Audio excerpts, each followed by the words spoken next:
Hello, welcome back. Today we've got another £200 worth of 10p's we're going to hunt through, looking for those alphabet 10p's. We want some 2019 ones, because we're still missing a whole bunch of them. We've got A, C, D, E, F, G, H, I, J, K, L and M, N, O, R, T, U, V and X. Plenty of the scarce and low minted ones still to go, unfortunately, but they're so hard to find. We started our second 2018 book, which we're 2 coins off of finishing. We need the letter H for Houses of the badge of the Houses of Parliament, and T for the drink tea. So let's get into this bag and see what we find. Okay, so whilst the hunt is ongoing, we're going to go through some questions and comments left in the comment section of my videos. So if you get a random love and like from me, then it's gone into my bank of questions to be answered in a future 10p Q&A video. We've got Tim Eves, who says, can coins be cleaned if it's possible? Yes and no. You shouldn't really clean your coins. Any cleaning will cause damage to the coin, even if it's just micro scratches. But then again, some coins are so damaged that it really doesn't make a difference. So take that into account, but I wouldn't do it to any rare, valuable or special coins to you. But at the end of the day, they're your coins. You should do as you wish with them. But if you're looking to resell them, don't clean them. Drebin HD says, now that would be a cool set of coins to go into circulation. That was the Harry Potter Strike Your Own Raw Mint tour that I went on, or trip I went on. So yes, definitely, I totally agree. I'm not quite sure why they haven't made any of them for circulation, because much like the Beatrix Potter set, much like the Paddington Bear sets, it would bring many more eyes to coin collecting, and I think if people are buying high-end Harry Potter memorabilia, they're the people the Royal Mint really want to target to start buying coins. Smithy7890 says, I really like the album for the Strike Your Owns, but it's a bit of a faff to remember to take it along each time you go. But if the last 2 are back to back again, at least you'll only have to remember to take it once more. It was good. Yourself and Northern Coins were able to do a Strike Your Own swap. Looked like you had good fun. Great stuff, Christopher. So yeah, thank you, Smithy. Smithy's a regular commenter on the YouTube videos.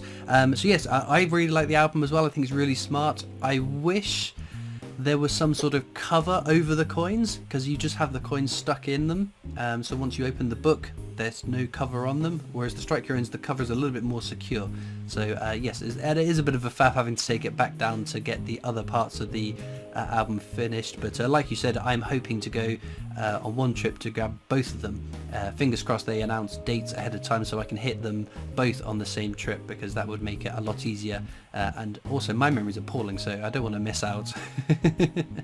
Makamula says, very good swap with Mike at Northern Coins. I'm just wondering if the Flying Scotsman may be a Strike Your Own. I think it's a 50-50 chance at the moment. The commemoratives in the annual the commemoratives in the 5-coin annual commemorative set have been announced. Flying Scotsman's one, Tolkien is the other one. If I could pick one or the other, I'm picking Tolkien, because it's such a beautiful design. So now that I've said that, watch it be the Flying Scotsman. Peter M says, thank you, Christopher, for the mention in your comments. You have some nice coins, especially the Guernsey tomatoes and the pretty 10p's, which I would always keep from my change.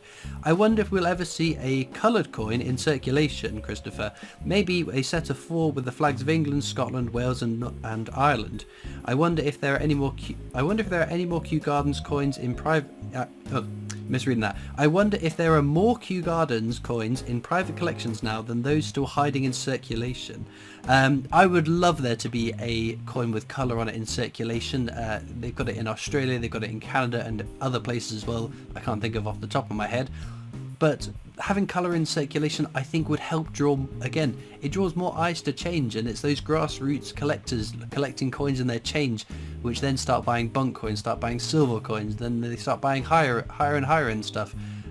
So I think some care needs to be taken, considering those people are the future buyers of the really high value stuff that the Royal Mint really wants to shift. So yes, I would totally agree. Whatever the set is, I would be more than happy for them to have coins with colour in circulation. Do we think there are more Kew Gardens in collections than in circulation?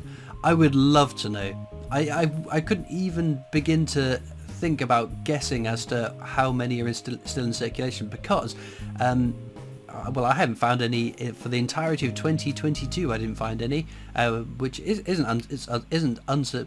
surprising itself, because it is such a scarce coin to begin with. But one of my colleagues found one last year. A whole bunch of other coin tubers, friends of mine, have found them in circulation, so they are still out there to be found. Suzanne Lequesny says, I thought the Royal Mint was in London, not in Cardiff. It's a common misconception. Lots of people think that the Royal Mint is in London. It used to be. For the longest time it was at the Tower of London, and then at Tower Hill just across the road. But ready for decimalisation, it moved to Llantrisant in South Wales. You'll have to go on the tour to find out why they picked there. Miku01 says, next year marks 40 years of the £1 coin, so we may get a privy marked coin next year. Given how they've been celebrating all the other anniversaries of coins in circulation, that's a given, and yes, I probably will buy one. Alfie Jones says, I think it would be nice if the Christmas sixpence was the strike your own in November-December, but would probably cost more as it's sterling 925 silver. I think the strike your own in the next year could be the Edward Jenner £2 coin or the commemorative £1 coin. Actually, yes, so the Edward Jenner being the strike your own is a good shout as well. So 1 in 3 chance of it being the Flying Scotsman or Tolkien or Edward Jenner. They're the three £2 coins we know are coming out next year. The silver sixpence being a strike your own, I think, is a really clever idea. I would definitely be up for that, and I'm sure they could do a Cooper nickel sixpence as well. That being said, I bought a silver sixpence just before Christmas. It hasn't turned up yet, so I'll have to. I've got a lot outstanding from the Royal Mint still. I think with the issues with postal strikes and the backlog of stuff they've got to get through, it's to be expected, but hopefully they can get through everything into the new year. I might just have one giant crate arrive from the Royal Mint very soon. And the commemorative £1 coin, I think that's definitely going to be strike your own. I think if they don't do that, that's crazy. That's absolute craziness. It'll only be the third time the pound coin's been the strike your own. Obviously, the old round pound, and then the 12-sided pound coin that we've got now. 12 or 10? 12-sided pound coin, isn't it? Yeah, the current pound coin. So it'd be crazy for it not to be the commemorative pound coin when that comes out this year. Brenda Williams says, why do you keep all the Shields ones? Is there any reason for it? I also have the Kew Gardens and all the Olympic coins. Very nice. It sounds like you've got a lovely collection there. So I don't keep all of the Shield ones. I separate out the Shield 50p's from the Britannia 50p's during the hunt, because although I do try and keep an eye out for any key dates, I'm more looking for commemoratives in that first whiz through on the video. I separate them out so that at the end of the video they're in two different piles. I've got Britannias, I've got Shields, then I can flip through all the Shields and all the Britannias separately, looking for the key dates that are worth keeping in them. Paul Hoskins says, if they make any more Harry Potter films, Christopher would be great at playing Harry Potter's dad. Oh, thanks. I look old enough to be Harry Potter's dad now, do I? Well, thank you, Paul. Mark Lewis says, have you ever taken one of the funny sounding coins to work and checked it on the Fake Bust 1000 to see if there's a different composition in comparison with a regular coin? Yes, I did that once. It was only a sample of the one coin, so I probably need to do more than one coin to ascertain whether it's more prevalent. Well, the reason is the composition, but there was 5% more copper in the tinny sounding one than in a standard 50p. So although 5% doesn't sound like a large variance within coins, that to me sounds like a large variance. So that's one reason potentially why it sounds different. Karan Moyari says, make sure you wash your hands after. God knows where some of those coins have been. I do. This is literally the first thing I do after I've turned off all my recording equipment. I go and wash my hands because yes, coins are filthy, disgusting, horrible things. They're probably the dirtiest things that we regularly put in our hands, well, most of us. But yes, don't worry, I do. Bren says 200. This is all in cap locks as well. £250, really spent these before as 50p because already had more than one. Well, you'll be relieved to know. So in my title it says £250 coin hunt, 50p coin hunt, or £500 £2 coin, or £200 10p coin hunt. That is not to say that I have found a coin worth that much money. That is the volume of coins that I've gone through in their monetary value. So don't worry, you haven't spent a £250 coin. That's the title of the video. Mark Banks says, my wife found a 2013 TOP with a full coat of arms on the back. Is it any good? I think you mean a 50p, a 2013 50p with a full coat of arms on the back. Does that be the Christopher Ironside maybe? the full coat of arms. I think it's Christopher Ironside. Very common coin, but I keep them because they're called Christopher and I'm called Christopher, and that seemed like a great idea before I had hundreds of the stupid things. Jim Vine says, I visited a church today with my children. Inside was a nativity scene and a pool of water with loads of coins. I had to walk out because of the urge to hunt through them. Wow. I have been near a pool of water at a tourist attraction with someone who then dove in to dig out a coin. So yes, and then charity boxes as well. You just don't look, because there will be a Kew Gardens in there if you look. Right, last question. From Smoke and Kippers says, hi Christopher, I absolutely love your videos, thank you very much. They're so relaxing. I've been collecting hammered coins for around 20 years and have a large collection spanning several millennia.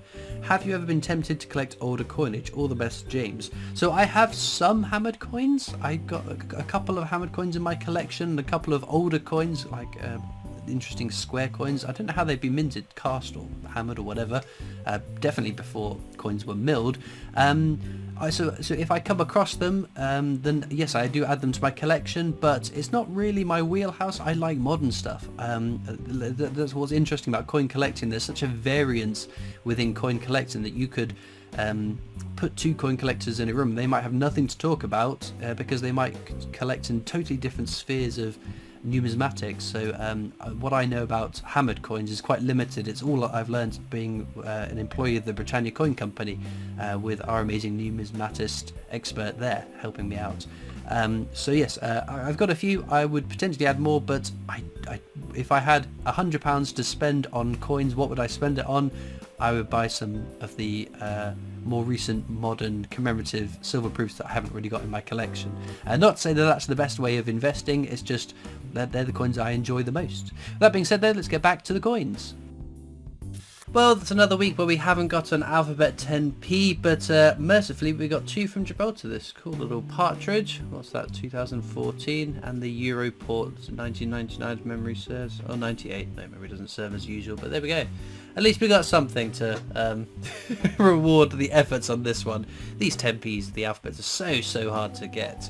But anyway, I hope you've had more luck in your coin hunts than I have had in this one here. As ever, there are links down in the description to my coin collecting Discord server if you'd like to come and chat about coins. Also links to my Facebook, Instagram, Twitter, TikTok, the PO box address you can write into, and of course the Britannia Coin Company who I work for, making videos for them, so please do go check those out too.